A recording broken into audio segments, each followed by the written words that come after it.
Hello friends, grammar की दुनिया में आपका स्वागत है। आज हम जो पढ़ने वाले हैं वो है active to passive voice through short trick. हम शॉर्ट ट्रिक के द्वारा एक्टिव से पैसिव पढ़ेंगे और आपको एक बार में ही याद हो जाएगा, ये गारंटी है। तो उससे पहले कि हम शॉर्ट ट्रिक पढ़ें तो आप ये जान लें what are active voice and passive voice. ये आपको जानना जरूरी है कि एक्टिव वॉइस और पैसिव वॉइस होते क्या हैं। देखिए, हमने बहुत सारे स्टूडेंट से बात की है, तो पहला प्रश्न ये रहता है कि हम बना तो लेंगे ही लेंगे, एक्टिव से पैसिव और पैसिव से एक्टिव वॉइस में चेंज कर लेंगे, लेकिन पहले ये बताइए एक्टिव सेंटेंस क्या होता है और पैसिव सेंटेंस क्या होता है, कैसे पता लगाएंगे। तो ये जानकारी के लिए कि what are active and passive voice, तो इसके लिए हमें ये सेंटेंस देखना पड़ेंगे। सेंटेंस है the boy kicked the football. ये है सेंटेंस आपका, the boy kicked the football. इस सेंटेंस को हिंदी में कहें तो लड़के ने फुटबॉल को किक मारी। तो लड़का जो है वो सब्जेक्ट है इन एक्शन। सब्जेक्ट क्या है? इन एक्शन, यानी कि मेन जो सब्जेक्ट है द बॉय, इसने एक्शन किया है। एक्शन का मतलब है इसने हाथ पैर चला करके फुटबॉल को ठोकर मारी, और ये इसके द्वारा किया गया एक्शन है। और फुटबॉल उस एक्शन को, जो ठोकर को रिसीव करने वाली है, प्राप्त करने वाली है। तो तीन चीजें आपको पता लगी। जो सब्जेक्ट है अ बॉय, वो एक्शन में है, यानी कि वो एक्टिव तौर पर काम कर रहा है। किक्ड उसका एक्शन है और द फुटबॉल है वो एक्शन को रिसीव करने वाले है। तो जिस सेंटेंस में, ध्यान से सुनिए, जिस सेंटेंस में सब्जेक्ट एक्शन में होता है, सब्जेक्ट काम करता है, उसे हम एक्टिव वॉइस कहेंगे, क्योंकि सब्जेक्ट एक्टिव होता है। तो इसकी डेफिनेशन क्या है? The active voice when the subject of the verb refers to the person और थिंग परफॉर्मिंग एन एक्शन। जिसमें सब्जेक्ट और जो वस्तु होती है वो एक्शन को परफॉर्म करता है, तो उसको हम एक्टिव वॉइस कहेंगे।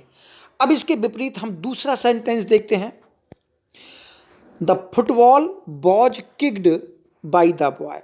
अब फुटबॉल को ठोकर मारी गई, तो जो एक्शन है, इसने एक्शन नहीं किया है, बल्कि इस फुटबॉल ने एक्शन को रिसीव किया है।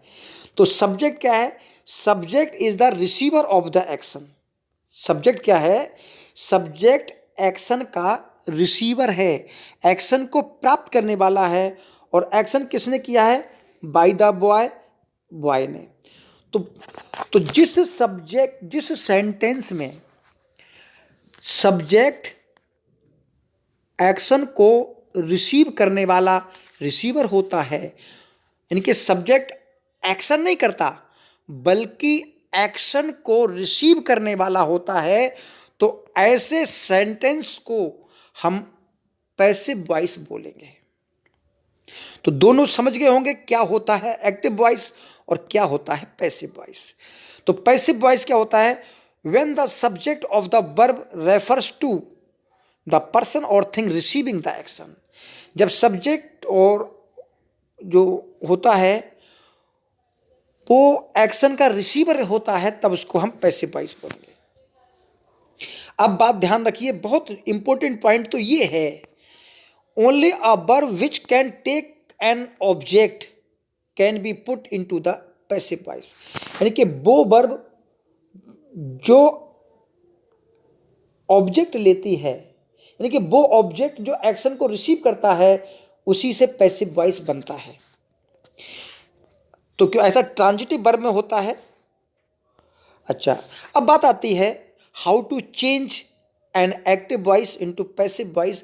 तो उसके लिए समझिए, ये रूल जो काम करेगा वो इंट्रोगेटिव सेंटेंस और असर्टिव सेंटेंस में काम करेगा, क्योंकि इंपरेटिव सेंटेंस अलग प्रकार से बनते हैं। तो देखिए, केवल एक ही रूल है। रूल कितना है? केवल एक ही रूल है और वो भी शॉर्ट ट्रिक द्वारा हम सीखेंगे। ठीक है, ध्यान रखना। अब याद करिए, जो याद रखना है वो क्या है कि बी के साथ वर्ब की थर्ड फॉर्म पैसिव वॉइस होती है। फिर से सुनिए, बी के साथ वर्ब की third form is called passive voice. तो जिस सेंटेंस में बी के साथ वर्ब की थर्ड फॉर्म रखी होती है उसे हम पैसिव वॉइस कहते हैं। और आपको याद क्या रखना है, आपको बी वर्ब की सभी फॉर्म याद रखनी है, तब ये शॉर्ट ट्रिक काम करेगी। देखिए, बी सुनी होगी आपने, बी का अर्थ होता है होना। मैं और बता दे रहा हूँ, और वर्ब समझ में आई होंगी। जैसे ये गो है, गो की ईएस फॉर्म होती है, यानी कि ये फर्स्ट फॉर्म कहलाती हैं दोनों। एक सिंगुलर होती है, एक प्लूरल होती है। सेकंड फॉर्म बेंट होती है, और थर्ड फॉर्म जो होती है वो गॉन होती है, गो की। और एक आईएनजी फॉर्म जिसको प्रेजेंट पार्टिसिपल बोलते हैं वो गोइंग होती है। ये तो सभी वर्ब की आपको लगभग मालूम होगी, और हर एक वर्ब में ये 5 फॉर्म होती हैं, किसी भी वर्ब में आप देख सकते हो। और ये बेस फॉर्म मानी जाती है किसी भी वर्ब की। ठीक, तो 1 2 3 4 और 5 फॉर्म होती हैं प्रत्येक वर्ब की। लेकिन बी एक स्पेशल वर्ब है जिसमें बेस फॉर्म बी होती है, ये अलग है, जिसका अर्थ होता है होना। जिसकी फर्स्ट फॉर्म होती है इज एम आर, बी की सेकंड फॉर्म होती है बॉज वर, बी की थर्ड फॉर्म होती है बीन, और बी की प्रेजेंट पार्टिसिपल यानी कि आईएनजी फॉर्म होती है बीइंग। तो ये आपको याद होगी जहाँ तक मुझे उम्मीद है, अगर नहीं है तो ये याद कर लेना। फिर से, बी जो है बेस फॉर्म होती है, और हमेशा ध्यान रखिए बेस फॉर्म हमेशा मॉडल वर्ब के साथ साथ आती है। जितनी मॉडल वर्ब है, will, shall, can, could, may, might, must, जितनी भी हैं उनके साथ बी लगती है, बेस फॉर्म लगती है उनके बाद। तो याद रखेंगे, इस स्पेशल वर्ब की 8 फॉर्म होती हैं, गिन लीजिए 8 फॉर्म। 1 यानी कि बी अपने आप में बेस फॉर्म है, 1 3 इसमें है इज एम आर, 4 हो गई। 2 इसमें है बॉज वर सेकेंड फॉर्म में, 6 हो गई। 7 और 8, इस वर्ब की 8 स्पेशल फॉर्म होती हैं। फर्स्ट सेकंड थर्ड आपको याद रखना है। ये फर्स्ट फॉर्म है is am are, second form was were, और थर्ड फॉर्म बीन, और प्रेजेंट पार्टिसिपल यानी कि आईएनजी फॉर्म बीइंग होती है। चलिए, इतना याद हो गया होगा। अब हम शॉर्ट ट्रिक की बात करते हैं। आपको करना क्या है वो ध्यान रखिए, ये शॉर्ट ट्रिक है, उम्मीद कर रहे हैं आप इसको याद करेंगे। क्या करना है, मेन वर्ब को आप पहचानेंगे और उसकी वर्ब को अंडरलाइन करेंगे। क्या करेंगे, मेन वर्ब को अंडरलाइन करेंगे। कर लेंगे, ये तो बहुत कोई कठिन काम नहीं है। जब मेन वर्ब को अंडरलाइन कर लें तो मेन वर्ब की फॉर्म को पहचानें कि वो कौन सी फॉर्म है। तो नेचुरल है फर्स्ट फॉर्म होगी, सेकंड फॉर्म होगी, थर्ड फॉर्म होगी, या प्रेजेंट पार्टिसिपल आईएनजी फॉर्म होगी। इनमें से कोई फॉर्म तो होगी, ये भी पहचान लिया होगा। लेकिन 2 काम आप कर लेंगे। कर लिया आपने दूसरा काम। तीसरा काम क्या करना है, फिर बी की वही फॉर्म, यानी कि बी की फर्स्ट सेकंड थर्ड या आईएनजी, यानी कि बी की first is am are, second ING, second was were, third been, और आईएनजी बीइंग। ये बी की वही फॉर्म जैसी कि मेन वर्ब की है। अगर मेन वर्ब की फर्स्ट है तो बी की फर्स्ट, मेन वर्ब की सेकंड है तो बी की सेकंड, मेन वर्ब की थर्ड है तो बी की थर्ड, और मेन वर्ब की आईएनजी है तो बी की आईएनजी फॉर्म रख देंगे उस मेन वर्ब से पहले। क्लियर। अब मेन वर्ब को थर्ड फॉर्म में बदल देते हैं। तो क्या सीखा हमने, क्या सीखा, हमने सीखा बी के साथ थर्ड फॉर्म, यानी कि बी की फॉर्म रखेंगे और फिर थर्ड फॉर्म बदल देंगे। अब देखते हैं इस सेंटेंस को। तो आप जानते हो जब भी आप एक्टिव पैसिव बनाएंगे तो सब्जेक्ट को बाय लगाकर ऑब्जेक्ट बना देते हैं, ऑब्जेक्ट को सब्जेक्ट बना देते हैं। अब हमको यही तो सीखना है, तो हमने मेन वर्ब को अंडरलाइन कर लिया, ये तो कर लेंगे। फिर से सुनो, जब भी आप सब एक्टिव से पैसिव बनाते हैं तो इस वर्ब का एक्शन जिस ऑब्जेक्ट पे पड़ता है उसी ऑब्जेक्ट को हम सब्जेक्ट बनाते हैं और इस सब्जेक्ट को बाई लगाकर बाद में रख देते हैं और वर्ब बदलते हैं। तो वो कैसे बदलते हैं वही सीखना है बी के साथ थर्ड फॉर्म। ठीक, जो ऊपर सीखा आपने वो हम करके दिखाते हैं। दे प्ले फुटबॉल, आपने वर्ब को अंडरलाइन कर लिया, मैं भी कर ले रहा हूं। मेन वर्ब है, कौन सी फॉर्म है? मेरे हिसाब से ये फर्स्ट फॉर्म है। तो पहले तो चेंज कर लीजिए, इसको यहां ले लीजिए और इसको यहां ले लीजिए। कर लिया दोनों आपने, बाई देम इधर कर लिया और फुटबॉल इधर हो गई। ठीक, अब पहचानिए प्ले कौन सी फॉर्म है? वर्ब की फर्स्ट फॉर्म। तो बी की फर्स्ट फॉर्म कौन सी होती है? Is am are. तो फुटबॉल के साथ इज लगेगी, यानी कि वर्ब की फर्स्ट फॉर्म इज रख दी और इसको थर्ड कर दें तो हो गई बी के साथ थर्ड, इज के साथ थर्ड हो गई। तो football is played by them. दूसरा सेंटेंस देखिए, हमने मेन वर्ब को अंडरलाइन कर लिया। तो पहले काम कर लीजिए, पलट लीजिए, पहले इसको यहां ले लीजिए और इसको यहां ले लीजिए। ये तो आप करेंगे ही करेंगे। अब ओपन्स कौन सी फॉर्म है? फर्स्ट फॉर्म है। तो बी की फर्स्ट सोचिए, अब बी की फर्स्ट होती है इज एम आर। तो डोर के साथ इज आ जाएगी और वर्ब की थर्ड फॉर्म, इसको थर्ड बना दीजिए। यानी मेन वर्ब को थर्ड और बी इज है, तो बी के साथ थर्ड हो गई। अगला देखिए, यहां पर है, पहले तो सब बदल दीजिए, ये इधर और ये इधर कर लिया। देखो हमने, अब मेन वर्ब कौन सी है? मेन वर्ब है आपकी वर्ब की आईएनजी फॉर्म। अब आप देखिए बी की आईएनजी कौन सी होती है? देखिए बी की आईएनजी होती है बीइंग और इसकी ओपन की थर्ड फॉर्म ओपन। तो देखिए हमने बी के साथ थर्ड रख दी और बाकी वहीं रहने दीजिए। इज यहाँ पर थी, इज को यहीं रहने दीजिए, इसको चेंज नहीं करना है। डोर के अनुसार इज आएगी, अगर कोई और ऑब्जेक्ट होता तो इज एम आर में से एक आता है, इसमें कोई प्रॉब्लम नहीं है। यहाँ देखिए पहले तो चेंज कर लीजिए, इसको यहाँ, मैंने कि हमने इसको यहाँ कर दिया और बाई टॉम को हमने टॉम रख दिया है। ठीक, अगली बात, अब हैज को वहीं रहने दीजिए, कोई फर्क नहीं पड़ता, हमको तो केवल मेन वर्ब को अंडरलाइन करना है। मेन वर्ब है आपकी ओपन और हैज के साथ थर्ड फॉर्म आती है, तो मेन वर्ब दोस्तों हो गई आपकी थर्ड फॉर्म। पहचानना आपका काम है। मेन वर्ब जब थर्ड फॉर्म है तो बी की थर्ड फॉर्म होती है बीन और ओपन थर्ड फॉर्म है ऑलरेडी, तो बी के साथ देखो हमने थर्ड रख दी और हैज यहीं रहने दीजिए, क्योंकि हैज से मतलब नहीं है, क्योंकि हमने जो कहा है आप मेन वर्ब के साथ ही व्यवहार करेंगे और सारी चीज़ें वहीं की वहीं रहने देंगे, ज़्यादा सेंटेंस का स्ट्रक्चर नहीं बदलते। अगले सेंटेंस देखिए, टॉम ओपनड द डोर। देखिए ईडी फॉर्म जब भी अकेले आती है तो हमेशा सेकंड फॉर्म होती है। आप क्या करेंगे, टॉम को यहाँ कर लीजिए डोर को और टॉम को यहाँ ले लीजिए, ले लिया आपने। अब ओपन कौन सी है? Second form. तो सेकंड फॉर्म बी की सोचिए, अब बी की सेकंड फॉर्म होती है बॉज और ओपन थर्ड फॉर्म हो गई मेन वर्ब की, तो बी के साथ थर्ड फॉर्म हो गई। Tom was opening the door, opening कौन सी फॉर्म है? ING form. तो देखिए बी के साथ आईएनजी, यानी कि बॉज भी सेकंड फॉर्म होती है, सॉरी इसकी ओपनिंग आईएनजी फॉर्म है, तो बी की आईएनजी फॉर्म होती है बीइंग और वर्ब की थर्ड फॉर्म बीइंग ओपन।